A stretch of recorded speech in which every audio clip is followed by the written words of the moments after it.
Pupusta ako nito, pag-iinitan nito si Senate President Tito Sotto. Yes, pag-iinitan na naman siya nito. Alam niyo po kung bakit? Maraming mabubukayo na mga senador. Yes, ako po'y naniniwala mga kababayan ko. Maraming mabubukayong senador. Na lumobo ang yaman simula nung pinatigil ni Suarez ang pagpapa-lifestyle check o pagtingin ng SALN nila.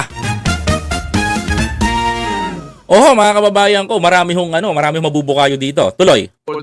Hindi na bago para kay Senate President Tito Sotto ang pagsasapubliko ng Statements of Assets, Liabilities and Net Worth o SALN ng mga senador. Correct. Dapat talaga mga kababayan ko, makita ho ito at masilip. Kaya ako tanongin ko ho kayo mga kababayan ko, please comment down below mga kapatid. Kung kayo ho ba, sino ho sa mga senador ang gusto nyo unang-unang tignan mga kababayan ko na SALN? O please comment down below mga kababayan. Sabi ni Sotto, sa naunang termino niya bilang SP sa mga nakaraang kongreso, ginagawa na nila ito. Hindi lang kanya isinasama ang mga address para sa kanilang seguridad. Ayan mga kababayan ko, tuloy.